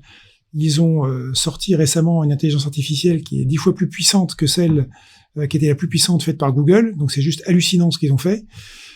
Mais ça suffit pas, parce qu'une intelligence artificielle, on le sait, c'est quelque chose qui va se nourrir d'informations au départ. Donc c'est quelque chose qui va être biaisé par les informations qu'on va lui donner. Et d'ailleurs, il y a eu des déconvenues assez fortes de certains industriels dans le domaine. Je crois que c'est en 2016 que Microsoft a sorti une intelligence artificielle qui s'appelait Tai. Donc la date, j'en suis à peu près sûr, 2016. Et donc cette intelligence artificielle a été arrêtée après moins de 48 heures sur les réseaux sociaux, parce qu'en moins de 48 heures, elle avait été biaisée par les internautes qui l'avaient rendue sexiste, raciste, à un point qui était absolument incroyable.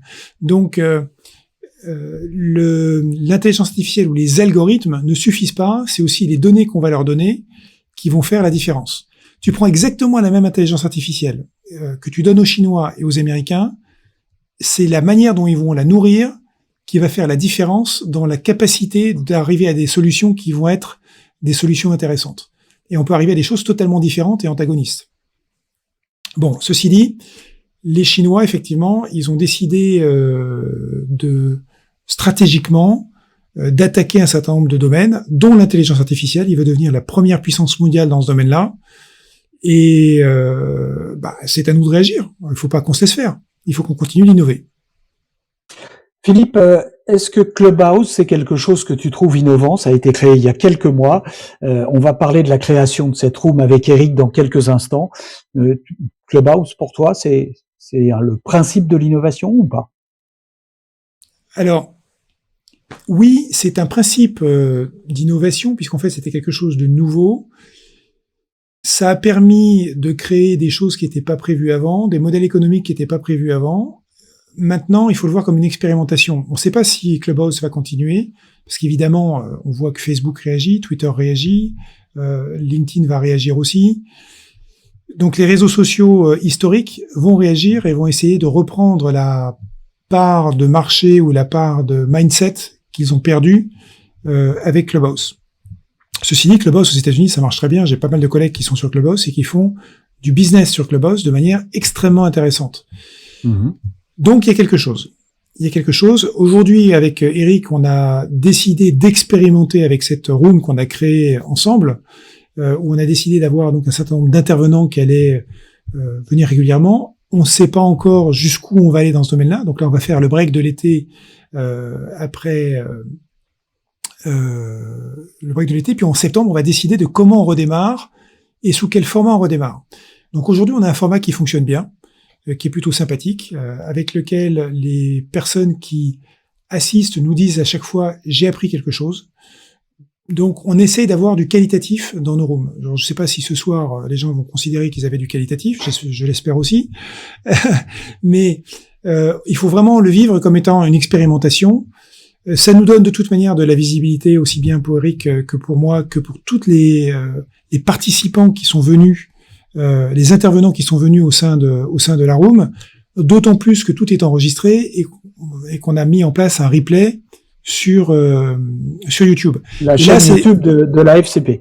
Voilà, et c'est là où on a innové d'ailleurs, puisqu'on est les seuls à faire ça aujourd'hui, tu vois. Donc et la double diffusion sur Zoom et sur Clubhouse. Eric, deux petits mots de ta part.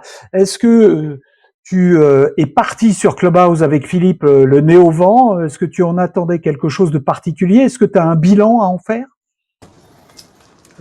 Écoute, oui, on est parti un peu en mode expérimental et en se disant si ça marche pas ou si on s'ennuie, on arrête. Mais en effet, on avait quand même une idée derrière la tête, c'est de s'infiltrer très vite en mode early adopter sur quelque chose qui nous semblait intéressant, mais aussi à la portée des conférenciers, tout en leur permettant d'élargir un tout petit peu leur zone de confort. C'est-à-dire que non seulement ils s'étaient plaints de ne plus pouvoir faire de conférences en public pendant la Covid, mais qu'ils étaient obligés de le faire devant un écran. Là, on leur a dit en plus, vous savez pas quoi, on va couper l'image, il n'y aura plus que le son. Il va vraiment falloir être bon, et ça nous a fait un peu marrer. Mais c'était aussi l'idée en effet, d'utiliser peut-être ce nouveau média, un peu empreint de réseau social pour faire du contenu avec les conférenciers et puis pour faire la promotion de cela, quoi, bien sûr. Est-ce que tu as une idée de ce que ça peut devenir, Clubhouse d'une manière générale et la room en particulier? Est-ce que tu as des idées particulières sur le sujet? Alors, moi, l'audio, c'est quelque chose que je regarde depuis longtemps et c'est vrai que j'aimais bien m'abonner à certains podcasts, tu sais, et puis c'est un peu la radio à la demande, quoi. Et là, je pense qu'on est dans un format un peu les auditeurs ont la parole, dans une logique un peu la radio à la demande. Honnêtement, je pense que le format est assez pratique, assez utile, assez léger, donc c'est intéressant. En revanche, moi, je sais pas vous, mais moi j'ai d'énormes problèmes avec l'algorithme de Clubhouse. Je sais qu'il y a plusieurs dizaines de milliers de Français qui sont sur Clubhouse, et quand je regarde les rooms ouvertes au moment où je m'inscris, il y a rien, quoi. Il y a 3 rooms avec 40 personnes. Donc je comprends pas ce qu'ils foutent là en termes d'algorithme. Et il est probable que si en effet les concurrents qui ont commencé à pointer leur nez, les Spotify, les Twitter et tout ça, offrent un service supérieur, on va pas hésiter très longtemps à passer ailleurs, hein, ça c'est évident. Tout à fait. Et d'ailleurs, un des points que je trouve absolument regrettable sur Clubhouse, c'est le fait que, justement, tu ne puisses pas avoir, en tant que organisateur d'une room, tu ne puisses pas enregistrer nativement la room de manière à ce que tu puisses faire des replays pour les gens qui étaient intéressés, qui ont raté une room. Donc ils ont essayé de gérer ce côté FOMO, si tu veux. Ouais. Spotify est en train de prendre une voie tout à fait différente, puisque nativement, tu peux enregistrer et du coup, tu peux générer automatiquement les podcasts. Ce sera peut-être fait dans l'avenir parce que la compétition s'annonce rude. Vincent Giraudot est avec nous. Bonsoir Vincent.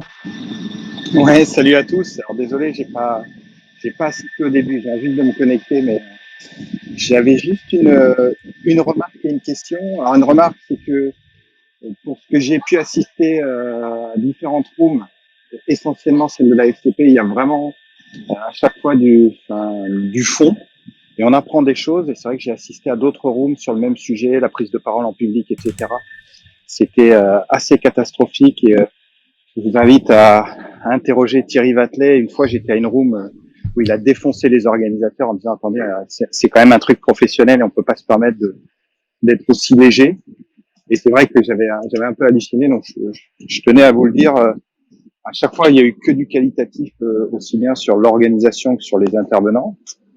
Et ma question sur l'avenir, est-ce que c'est envisageable ou compliqué d'organiser des rooms sur un thème qui ferait intervenir finalement deux conférenciers qui se seraient jamais rencontrés en temps normal parce que physiquement compliqué, etc., et qui viendraient un petit peu se bousculer, débattre, mais dans le bon sens du terme, sur un sujet, quoi. Bien. Une idée d'évolution de format, en tout cas, certaines ont été envisagées, hein, Philippe Éric. Oui, on avait envisagé le côté table ronde et puis et confrontation pour créer un peu de débat sur des sujets, parce que c'est vrai que on a souvent plusieurs conférenciers qui tournent autour d'un même sujet, mais avec des angles différents, complémentaires ou contradictoires, et c'est très enrichissant. C'est un format qu'on a identifié, qu'on saurait mettre en œuvre facilement avec des gens comme Christian, mais bon, qui s'est pas encore présenté. Mais Vincent, toi qui as eu une room où tu étais en solo, si tu as envie d'innover dans ce format, ouais, ce serait avec plaisir, bien sûr. Philippe. Oui, on avait identifié initialement 4 ou 5 formats différents pour la room qu'on voulait faire, et on s'est rendu compte que le format interview qu'on a choisi et qu'on est en train de pratiquer aujourd'hui était un format qui était suffisamment dynamique et qui intéressait suffisamment les gens, parce qu'effectivement, ça évite d'avoir des longs monologues. Alors maintenant, le format table ronde, je crois qu'on l'a fait une seule fois, le format table ronde, et il a plutôt bien marché. Maintenant, la question, c'est comment on va populer, bien évidemment, les rooms. Donc, on a mis en place. Alors, en fait, ce que vous ne voyez pas, c'est qu'on a mis en place tout un système de back-office, de sélection d'intervenants, et on a un comité de rédaction qui a lieu toutes les semaines, qui va nous permettre de préparer les semaines à venir. Donc, en fait, il y a tout un travail de préparation qui est fait en amont, qui est un travail typiquement professionnel, c'est-à-dire qu'on ne fait pas ça à la légère. Il y a un travail de préparation aussi des animateurs ou intervieweurs, donc comme Christian l'a fait par exemple, où en fait il va venir interroger les intervenants à l'avance pour savoir comment il va préparer ses questions. Donc tout ça, c'est ce qui fait la différence et c'est ce qui fait le qualitatif dont tu parlais à l'instant, Vincent. Si on veut faire une table ronde, ça veut dire qu'il faut identifier plusieurs intervenants sur le sujet, il faut les réunir, donc c'est encore plus de travail. C'est là la grande difficulté de l'opération. Voilà, ça fait partie des questions qui se posent et qui méritent d'être posées, Vincent. Merci beaucoup en tout cas de l'avoir posé. Si quelqu'un souhaite, puisqu'on arrive bientôt à la fin et qu'on va clore cette room, poser une question, intervenir, faire un commentaire, vous êtes les bienvenus. Vous le savez, le principe c'est l'interactivité. On vient y chercher ce que l'on y apporte aussi, on y trouve ce que l'on y apporte. Donc c'est aussi le principe de la room. Philippe, 2 questions rapides.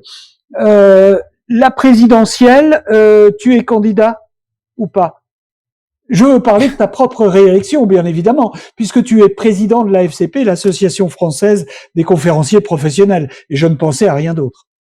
Alors non, parce qu'en fait, on a déjà défini qui était la personne qui allait suivre. En fait, le mandat au sein de la FCP dure 2 ans. Alors effectivement, j'ai eu les 2 ans probablement les plus difficiles pour un président d'association de conférenciers avec le Covid, puisqu'on a dans les 2 ans, j'aurais eu 18 mois de Covid.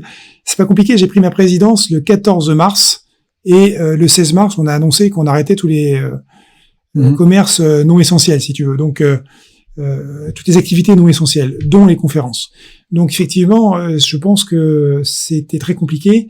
Je dirais la seule chance qu'on ait eue, c'était que comme je suis un technologue, j'ai mis tout de suite en place tout ce qui était distanciel pour la FCP, y compris d'ailleurs des traductions simultanées d'autres langages vers le français pour avoir des conférenciers ou des intervenants non francophones dans nos journées AFCP. Et c'est amusant parce que c'est seulement maintenant, c'est-à-dire 18 mois après, que les grands logiciels comme Zoom et tout ça commencent à intégrer la traduction en temps réel de manière automatique. Donc là, encore une fois, tu vois, j'avais 18 mois d'avance par rapport à ce que font aujourd'hui les industriels dans le domaine. Alors nous, on va essayer d'avoir un peu d'avance. Le livre dont tu nous parlais, c'est pour quand, sur quelle thématique, avec quel titre?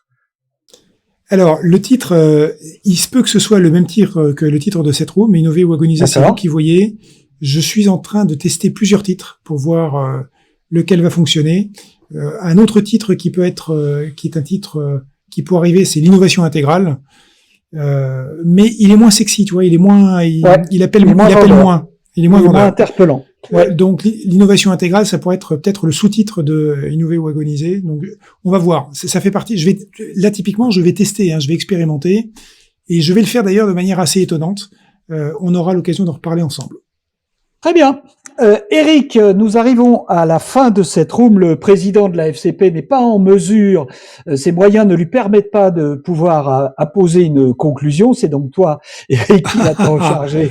Et on va lui soumettre à un autre type d'exercice. Eric, le petit mot de la fin, il est pour toi. Merci beaucoup. J'ai passé un très très bon moment. Olga s'est inscrite sur les speakers, donc j'ai vu ça, j'ai reçu une notification. Bravo Olga. Oui. T'as plus qu'à mettre ton talk en place. Bon, tu vois. En fait, je vais te laisser le mot de la fin, mais j'aurais voulu juste placer une demande, si vous permettez.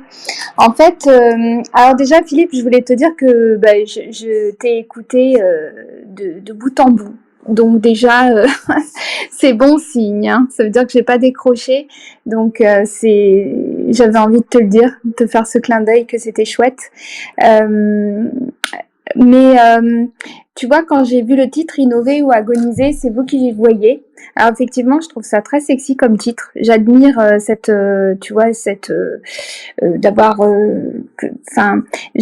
j'admire ceux qui trouvent des titres comme ça, qui sont percutants, même si c'est un long travail probablement, mais en tout cas, je trouve ça chouette. Et moi, j'avais envie de vous demander si un de ces quatre, ça serait possible que avec ce thème, innover ou agoniser, c'est vous qui voyez, qu'on se demande si on peut pas discuter plutôt de nous, dans notre vie d'entrepreneur, innover ou agoniser. C'est une problématique, je trouve, en tant qu'entrepreneur, on se pose toujours des questions, on doit toujours se remettre en question, on doit toujours, et puis en tant qu'entrepreneur, en tant que parent, en fait, j'ai l'impression que c'est pour moi, ça ne touche pas, que ces grosses boîtes. C'est une ligne de vie. C'est de ça dont tu veux nous parler. Tu as entièrement raison, Olga. Tu as entièrement raison parce qu'en fait, les principes de l'innovation intégrale, tu peux les adopter à titre personnel. Et donc, comment tu vas te développer personnellement. Donc là, j'aurai l'occasion d'en parler avec toi directement si tu veux, mais on pourra en parler dans une room aussi spécifique. Et aussi, quand on parle d'équipe, ça peut être aussi tout simplement ton couple.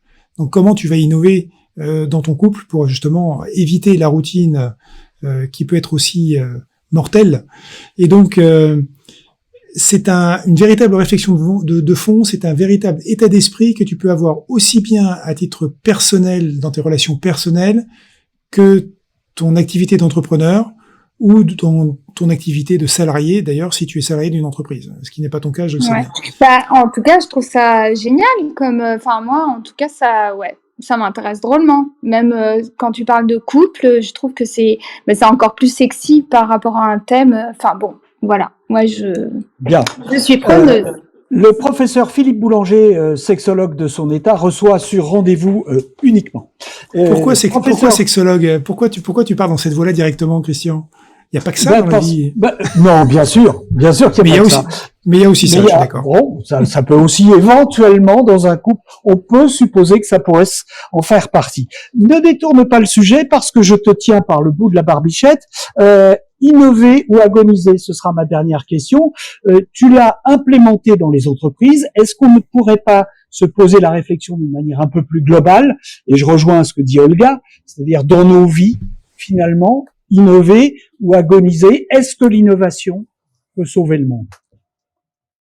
Waouh. Alors, oui, je parlais d'innovation intégrale avec l'équipe. L'équipe la plus large possible, évidemment, c'est la Terre. On va s'arrêter à la Terre aujourd'hui, hein, puisque Mars n'est pas encore d'actualité, n'est pas encore colonisé. Mais on a un vrai problème aujourd'hui sur la Terre. Hein. En 2100, on prévoit d'avoir 11 millions d'individus sur la Terre, donc c'est quand même pas rien. Aujourd'hui, on a du mal à nourrir déjà la population actuelle, et donc 11 milliards d'individus, ça va être terrible. On est obligé d'innover, à différents titres. On est obligé d'innover dans les formes d'alimentation, on est obligé d'innover dans les formes d'énergie.